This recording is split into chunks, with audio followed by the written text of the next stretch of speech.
To kind of do a couple of really quick, I guess update as to my thoughts about yesterday. What I was talking about.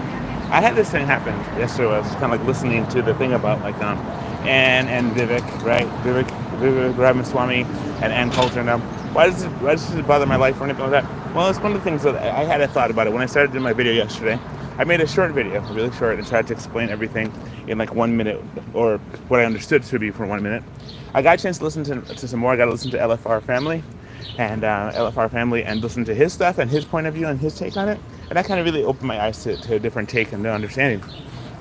For one, the thing is like what the problem in this world is that people don't talk. Someone once told me that the problem with life is that majority of the problems that we have in life is that we don't communicate with each other, right? And so when we do talk, we don't talk truth. We talk in code. We're not talking the actual, reality. So because of that, you have where people are actually not talking and telling the truth to each other. So that's the situation there. So, for example, by her coming out and saying what she said, she actually spoke, in a sense, truth. She was actually speaking true what she felt, and true what she's saying, and true what other people are saying.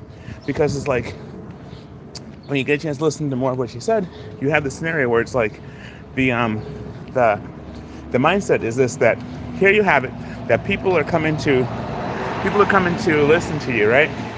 And you are there. Let's just sit there and talk here. You're there and talking to you, and what happens is that, most people don't want to say the truth of what's inside their heart. So most people, right, we kind of like, we played a shadow game. We played a game of the political correctness game. So we won't say what's the truth. And so her saying to Vivek that she would not vote for him because he's an Indian was saying that, here's the thing. The truth is that she was actually being truthful. Her rationale went on to say that she wouldn't do it because everybody who's been a president of the United States has been a person born here, has been a person who has generations or some kind of thing where they tie into the family, and also that they're pretty much white Anglo-Saxon Protestant. So they say the reason why is because if you listen to the whole commentary where she talked about, you can actually hear her say that. So you're looking at the thing where it's like she's saying that it's not just the color, but it's also the culture behind the person, which when you really kind of boil it down, it's like, Indian culture is similar because Indian culture was also under the British rule and British influence. There's Indian culture, which is kind of similar to European culture. Like my home country, I'm from an island in the Caribbean that was once under British rule. Before that, it was under French rule, and then it was indigenous. And long story short, we got our independence from Britain. So our culture is that of like a European, like a British culture. So when you have a thing like, I'm not born here in America, right? So I can't really be an American president because I'm not born according to the Constitution, right? But what happens, I could be a Congress member, I could work in Congress and things like that. But for the most part though, like when you have a situation where you have like Vivek, he being born here, his family going back in time, was an Indian. So he's like first generation Indian here in America. He and his family, what's good about that is like he get a chance to be here, and he went running for president. The problem, when she said that, she actually spoke truth. And see, the thing is, like, we don't talk truth in this country anymore. We talk about things that are not true. We talk about things that seem, what's the most convenient, don't want to hurt people's feelings. And when I was listening to LFR Family just a little while ago, he said that if we were to do the things that were based upon what's good for everybody as opposed to what's good for our feelings, it's like our feeling says this, no, what is right? What should we do the right thing? Like, what's the morality of what's right, not based upon our feelings that kind of go up and down and subject to change here and there. What we should really do is do the right thing and really seek out and that. So let me know what your thoughts are, because what happens is that he kind of opened up to the floor and people are asking questions. Let me know what your thoughts are. My thoughts are, the matter is that I really enjoyed just the whole fact of the matter that's being able to hear this. What got me though was like, I thought about like how I was not born in America, right? I was born in an island, Dominica in the West Indies, right? And then so I came here when I was 2 years old, but so for the most part I became a citizen and I lived here. I went to school here. I did all these different things here. Again, please like and subscribe in the comments. Just give me a thumbs up in the comments, or give me a thumbs up that you guys can hear me okay. But for the most part though, just want to say that I was born in another country. I lived here, and I have pretty much a lot of New York in me. I grew up in New York, but I don't sound like a New Yorker. I don't sound like I'm from quote unquote from the bad side of town. So that was kind of things like when she started off in the beginning, she said about how there you have it, like, oh, you're articulate and you're not like, but I can't say this about Black Americans because it'd be an offense that you are articulate and well spoken and all that, but it's like I still wouldn't vote for you because you're Indian, right? And so I thought about like all that, like how there's an aspect of like the stuff that I've been involved in. I've been involved in ministry, and in ministry, there's an aspect where people they say one thing, but they do another thing, right? And so them saying one thing being like, okay, they say they're gonna in a sense support you, but then it came down to this thing here, this kind of shade right here, right? Not because of what I believe or what I am. I mean, it's like my name, Gregory Valentine, right? People think it's like that's kind of like like a white name, right? But I've grown up in the culture, and I'm pretty much, as you can see, educated and stuff. So, but for the most part, though, it's like that's something that I don't know. It's just speak the truth. It's better to have somebody speak the truth to you and tell you straight up what's the truth, than for them to kind of like hate you behind closed doors and just kind of tell you stuff that you don't want you to know about. So, if you're out there, right, and they're not telling you the truth, you don't know who your friend is. You don't know who your people who really got your back, because one day they're going to be looking back. I remember one time they had a situation happen where there was this little kid, right, and he was shining light in our face, right, like a light, like a mirror, and a bouncing mirror, and I was back when I was in ministry, and then my director was with me, and he was like, he's like, and we were together, he was like, we should go get him. I was like, go pick up the little kid, right, or whatever, just kind of say, hey, don't do that, right? So what happened was like, we all went to the door, and then they all left me, and I was the only one going out there, and it was just one of those things where I'm just by myself, this little kid, and the little kid was like the mirror thing. So then we were just playing around, right? But we didn't do anything to the kid or anything like that. But it was just one of those thoughts. It's like, hold up, my friends, they turned their back on me. This actually turned into something else later, because what happened, right? This is one of the things that I started realizing, that people say they're for you, but they may not be for you. So you have to kind of be wise in all circumstances, because you don't go doing something that just because it's like a hearsay. Like, for example, when I wrote yesterday, I had a message yesterday, right? I spoke about like how this was kind of like Vivek's wake-up call. This was his wake-up call to the fact that they're not ready for a person of difference to be in like, for example, the person difference being like somebody who's just not like a white person or white skinned person, to be like, for example, they had Obama, but Obama was half black, half white, and all that, and that's what they would say that. But for the most part, that when you have it where it's like when you have it where the like Vivek, he's completely like Indian, and his family there, they see the hard time for them to understand that, for them to accept that, is because it's like what happens is like they're not sure where he's coming from. Her point of view is that, but from where I understand it is like, that was a wake-up call to let him know that there's people who will not pick him because of the way he looks. And that's just kind of, we haven't really progressed much, because we're back to how things look, as opposed to what things really are. And that goes back to truth again. So here's one side. So one side, he tried to reach out and become something that the world wasn't ready for, because some people wouldn't vote for him because of the different religions.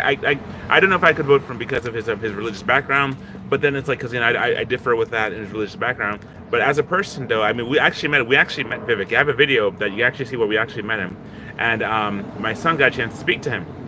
And the thing is, like, he spoke very well, and he's very good person to talk to and talk with. And he's like, we got the chance to go by his bus, and I have a video in one of my videos. You look back.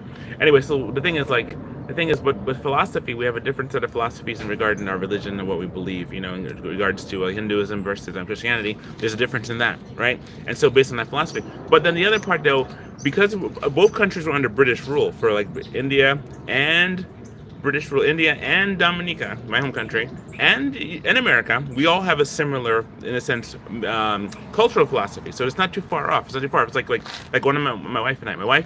When I met my wife, she and I we grew up in different parts of the country, and we have a lot of similar things and similarities. So she grew up over in Indiana, or she was born in Indiana, and she had she traveled all over. Long story short, when we met, we had a lot of things in common, and that's what kind of made us work together. So it could have worked with Vivek. I really think it could have worked with Vivek. That's why when he dropped out, I really felt like something died personally. I felt like, he just kind of went to Trump, and then and after Trump called him, not MAGA, and then after that later he's like, oh, he's a really good guy. I don't like all that politics back and forth. That's just makes me all crazy, because you're hearing people say things like how you said, lock him up, lock her up, right? And then later it's just like, oh, no, I was just talking, just talk, just talk. But anyway, but go on.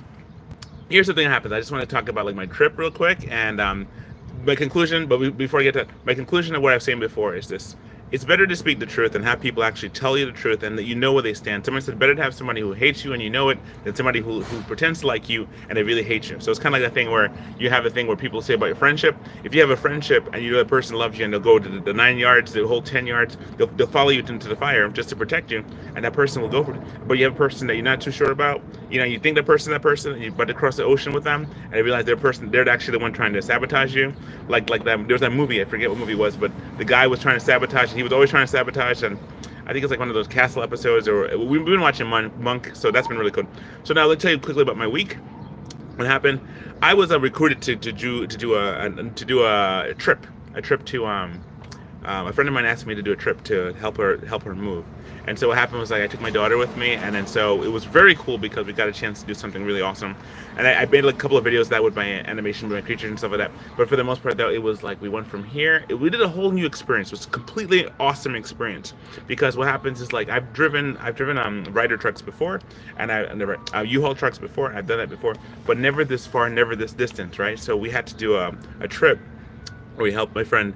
A couple of years ago, she moved over into Pennsylvania, and from Pennsylvania, I had to go from here, take one of those buses. There's a series of buses, right, that take you from New York to.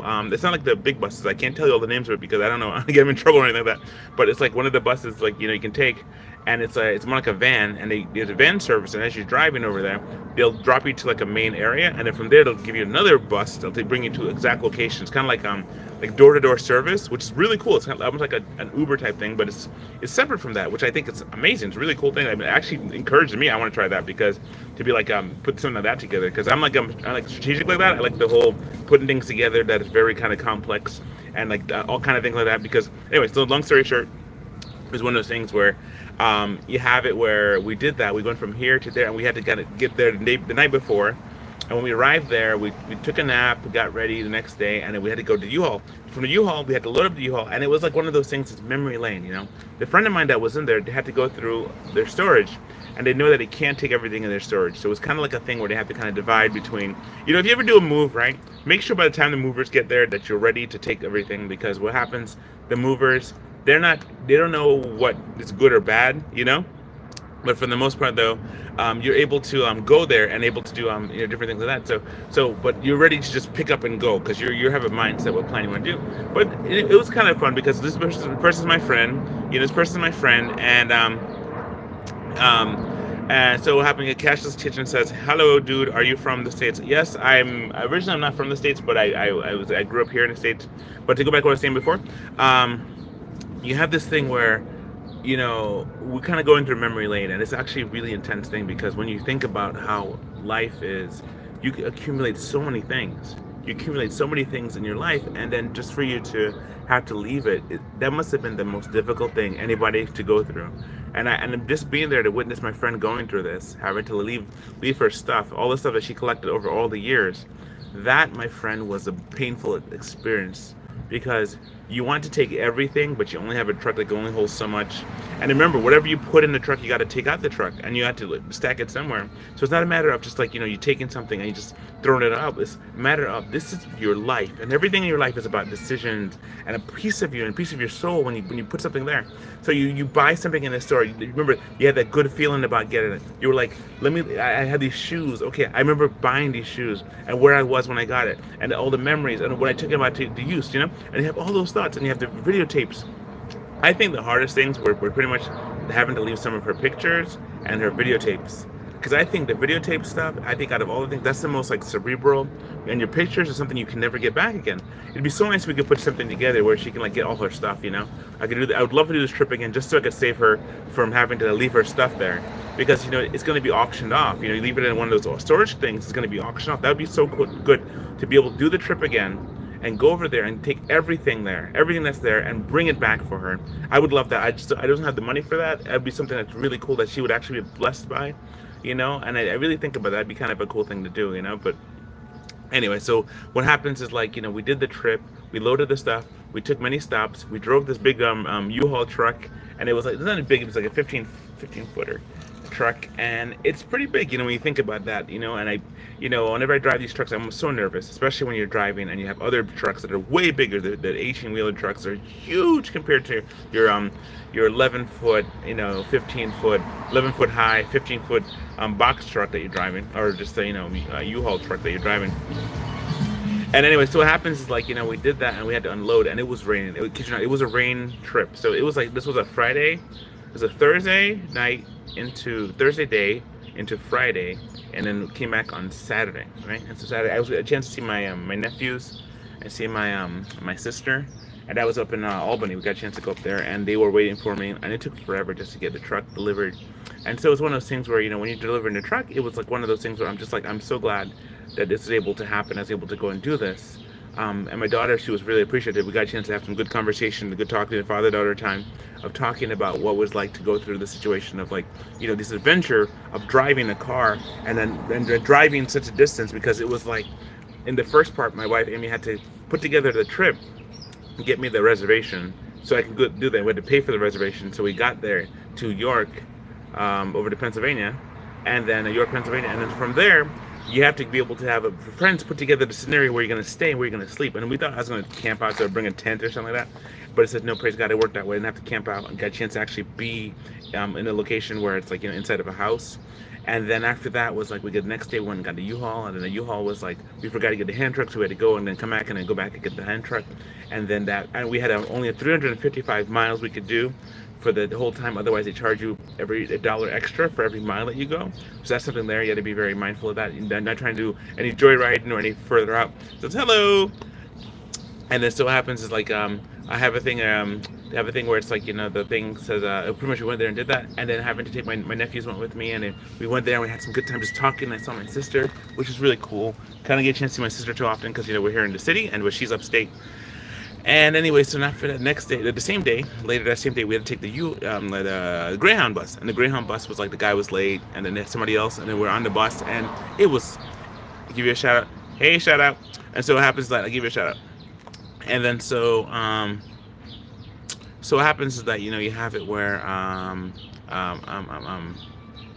so we got back yesterday, a couple days ago, and it was really good just to see my sister and to be able to just spend time, but to come back home, and it was just a warm welcome. But it was one of those things where when you go on a trip, especially a trip where you have to drive, it's a lot of what do you call it? It's a lot of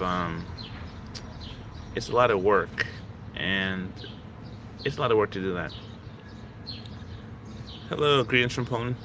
So anyway, so what happens is that you have this thing. So I've been last couple of days just been working on some new situation, right, where I did I took my rings and I made them into 3D into silicone molds. So my ring, right, that I have my finger, right, this one here, I actually this story, let me get it right here, this ring, I almost dropped it, this ring I 3D printed it, right.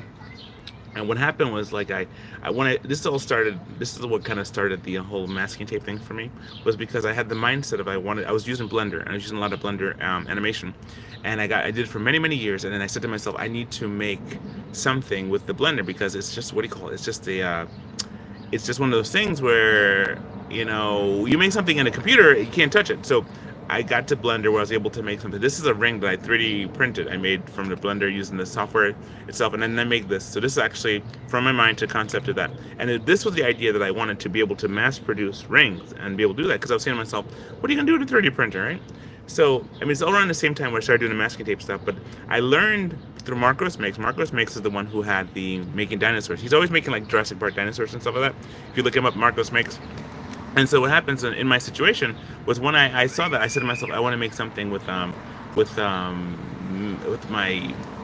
art and do something that's really cool. So anyway, long story, what happened was I finally yesterday got a chance to make my very own mold of this ring and my other ring, and also some of her eyeballs, because I'm always making stuff and making creatures. So I decided to make an eyeball ring. So things are eyeballs. So I was able to make that rings and eyeballs, and that's why I have that one of my shorts. If you look at one of my shorts, you can see that I made that. And so pretty much that was really cool. But I learned that I used up a lot of my my material. So you don't want to do that too often in the future. You want to definitely don't waste any material, but you want to make sure that you have so many things that you can do. You want to not just have one thing that you make and use all your material. Make many things. So that's what I did. I made the ring. I made the eyeballs. I made the signet ring. And so pretty much just want to share that with you. I'm gonna do some more sculptures coming up, and this is gonna be on Thursday. I'm gonna do some more sculptures, and you can see some of the cool stuff I'm gonna do. If not Thursday, probably sooner than that. But we're coming to the end of our cooperative, and coming to the end of the Godzilla delivery. Last week was great. Last Tuesday, I delivered Godzilla. Wait, it was last Wednesday. I delivered a Godzilla. Completed that, and you saw some of it in live. Those who are watching live, thank you so much for that. Those who watched live, that was so cool. I got like the highest live watch time ratio. It was like 1,500 views. It was great. So I just wanted to say that's these are some of the things. I don't want to talk forever. I want to keep it like under 30 minutes. But I just want to say thank you so much for listening to me. And back to my first point was, it's better to tell the truth. If more people spoke the truth in society, our society would be better. You know, regardless how painful it is. Someone says, truth without love is brutality. Truth without love is brutality. Love without truth is hypocrisy. But if you speak truth and love together, you have compassion. Truth and love, right? Together, you have compassion, and you're able to reach people and make people's lives better because you're speaking to them things that will actually help them. If you're lying to people, you're not helping them. If you're lying to people about their lie about themselves, you're not helping them. The best thing in the world, he now knows that where she stands, and she doesn't have to pretend around him what the truth is.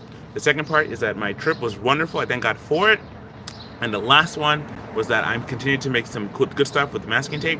Please follow me on Instagram. Please give me this stream a thumbs up, a like, a follow. I really appreciate you guys, and that's why I wanted just to share that with you, because that's everything I want to share. I wish you all the best. God bless you, and keep looking up, right? And keep speaking the truth. All right. God bless you. Talk to you soon. All right. Bye.